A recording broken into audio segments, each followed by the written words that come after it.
Halo, selamat datang di channel YouTube saya, Christ Love. Kiranya kasih Kristus menyertai kita semua. Sesudah Yesus bangkit dari kematian, sebelum dia terangkat ke surga,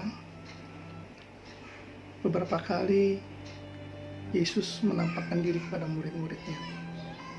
Dan setiap kali dia menampakkan diri kepada murid-muridnya, dia berkata, "Damai sejahtera bagi kamu."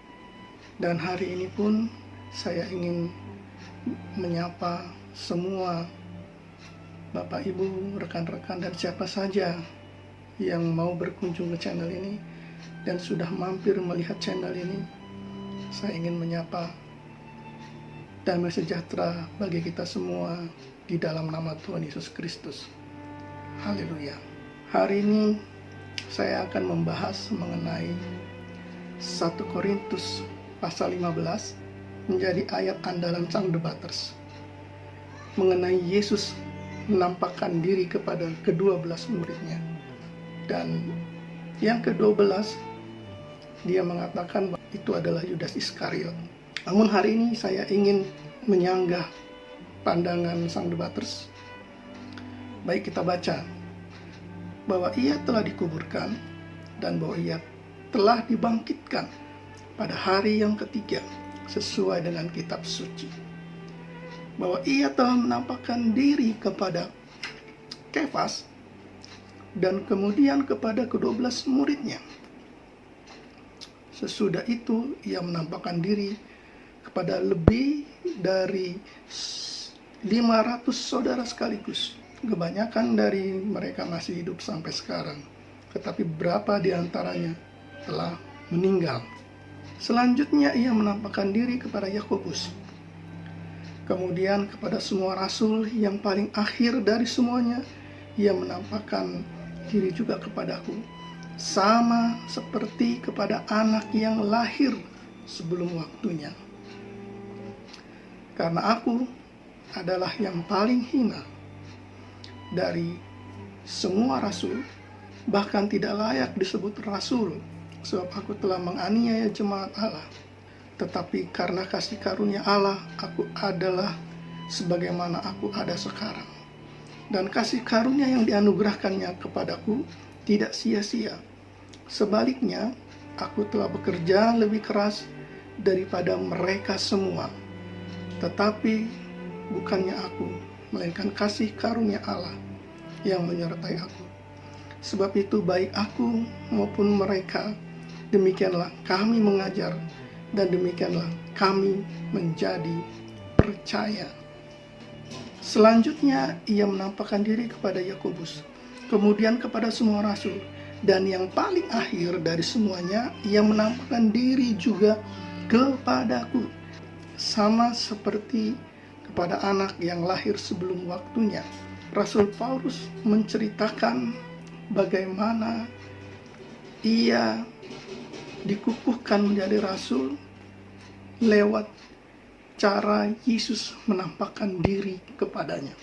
Rasul Paulus muncul ketika Stefanus dianiaya dan dihukum mati oleh orang-orang Yahudi. Ini bisa kita lihat di Kisah Para Rasul pasal 7 ayat 58. Mereka menyeret dia keluar kota lalu melemparinya, dan saksi-saksi meletakkan jubah mereka di depan kaki seorang muda yang bernama Saulus. Pada masa Stefanus, sidang Yerusalem yang dipimpin oleh ke-12 rasul sudah terbentuk. Matias sudah terpilih menjadi rasul menggantikan Yudas. Di video sebelumnya saya sudah sampaikan bagaimana kisah Matias terpilih menjadi rasul. Paulus sebelum bertobat, dia menganiaya jemaat, menganiaya pengikut Yesus, menganiaya sidang jemaat di Yerusalem yang dipimpin oleh Kefas. Tentunya sidang di Yerusalem sudah terbentuk dengan 12 rasul yang di dalamnya ada Matias. Kisah Para Rasul 9 ini menjelaskan bagaimana Saulus Saulus bertemu dengan Tuhan Yesus. Yesus menampakkan dirinya langsung kepada Saulus. Nah, ini tertuang juga di 1 Korintus pasal 15 tadi mengenai kebangkitan Kristus. Paulus ingin meyakinkan kepada jemaat di Korintus bahwa kebangkitan Kristus itu adalah benar. Dan salah satunya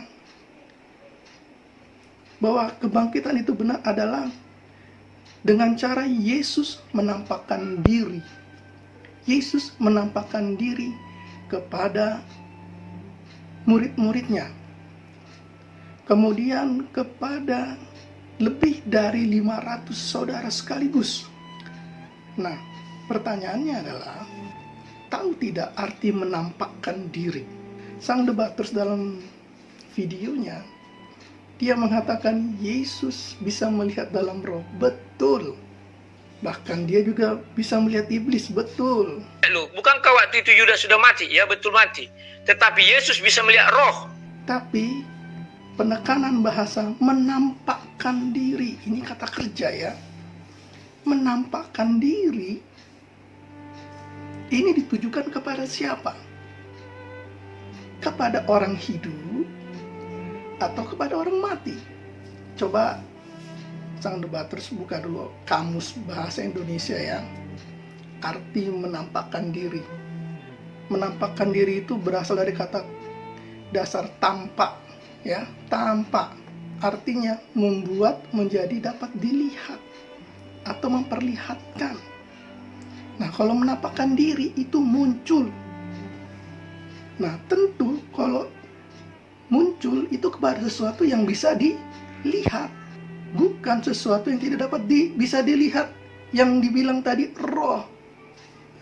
Kalau menampakkan diri kepada roh, ya itu lain lagi ceritanya. Ya, dari ayat-ayat mengenai Yesus menampakkan diri kepada murid-muridnya, kepada lebih dari 500 saudara, bahkan menampakkan diri kepada Paulus, itu artinya Yesus muncul di depan orang-orang yang hidup, bukan orang yang mati. Perlu digarisbawahi. Ya. Berarti Yesus menampakkan diri kepada orang-orang hidup. Nah, adapun tadi riwayat Paulus, ya kembali kepada riwayat Paulus. Mengapa ada tulisan Korintus tadi ya? Paulus terpanggil menjadi murid. Ya, terpanggil menjadi rasul. Dan yang memilih adalah Yesus sendiri. Nah, sesudah dia terpanggil, nah, kemudian dia memberitakan Injil, Paulus ingin menggabungkan diri dengan para rasul. Nah, ini catat baik-baik. Ingin menggabungkan diri dengan para rasul. Kita lihat di Kisah Para Rasul pasal 9, Kisah Para Rasul pasal 9 ayat 26 sampai 27. Setibanya di Yerusalem, Saulus mencoba menggabungkan diri kepada murid-murid, tetapi semuanya takut kepadanya, karena mereka tidak dapat percaya bahwa ia juga seorang murid. Nah, bahwa ia juga seorang murid. Tetapi Barnabas menerima dia dan membawanya kepada rasul-rasul dan menceritakan kepada mereka bagaimana Saulus melihat Tuhan di tengah jalan dan bahwa Tuhan berbicara dengan dia, dan bagaimana keberaniannya mengajar di Damsyik. Jadi intinya adalah Rasul Paulus melihat Tuhan di tengah jalan. Melihat Tuhan. Melihat. Ya, catat baik-baik. Melihat Tuhan. Sama seperti rasul-rasul, ke-12 rasul, melihat Tuhan. Sama seperti Matias, melihat Tuhan. Sama seperti Yesus menampakkan diri kepada murid-muridnya, menampakkan diri kepada lebih dari 500 saudara sekaligus, dan yang terakhir menampakkan diri kepada Saulus. Ini untuk meyakinkan setiap jemaat, terutama di Korintus, bahwa kebangkitan Kristus itu benar adanya. Nah, pertanyaannya, menampakkan diri. Menampakkan diri itu artinya menampakkan diri itu muncul, terlihat oleh mata, bukan di alam gaib yang seperti dibilang oleh sang debaters lewat roh. Bukan. Menampakkan diri artinya terlihat oleh mata, terlihat oleh mata yang hidup. Nah, ini salah kaprah ini sang debaters, tidak bisa membedakan arti menampakkan diri dengan melihat di dalam roh. Ya, menampakkan diri itu muncul, kelihatan. Kalau roh apa kelihatan? Roh tidak kelihatan.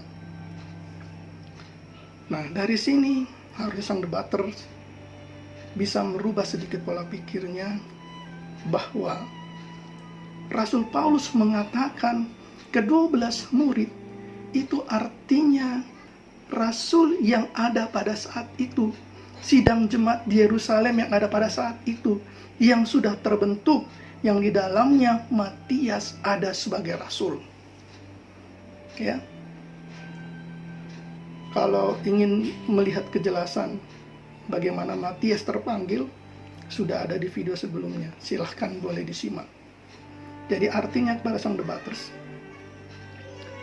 bahwa tulisan Rasul Paulus mengenai Yesus menampakkan diri kepada Kefas dan kepada ke-12 muridnya, yang ke-12-nya adalah Matias. Kenapa? Karena dia berbicara pada kondisi di mana sidang Yerusalem itu sudah terbentuk. Ya, bukan kepada Yudas. Yudas sudah meninggal. Ya, menampakkan diri itu kepada orang yang hidup, bukan kepada orang yang sudah meninggal. Jadi harus bisa dibedakan ini ya. Baik, itu saja dari saya.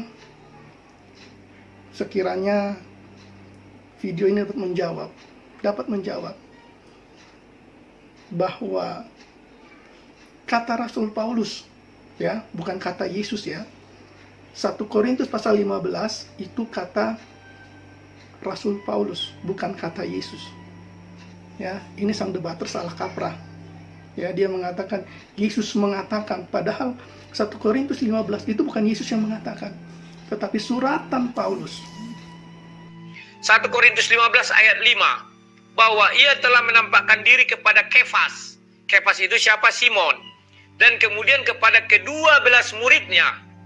Perhatikan, di situ Yesus tetap menggunakan kata 12 murid. Ya, perlu digarisbawahi, suratan Paulus. Ya, yang mengatakan bahwa Yesus menampakkan diri kepada Kefas dan ke-12 muridnya, itu benar. Ya, benar bahwa Yesus menampakkan diri kepada ke-12 muridnya. Yang ke-12-nya adalah Matias. Kiranya video ini dapat menjawab kontradiktif yang disampaikan oleh sang debaters. Jikalau video ini sudah menjawab, silahkan like, komen yang positif, dan jangan lupa di subscribe. Terima kasih sudah menyaksikan channel ini. Kiranya damai sejahtera Kristus menyertai kita semua. Kiranya kebenaran disingkapkan dan hati yang tidak terima diberikan kelembutan, dan Tuhan Yesus memberkati kita semua. Haleluya.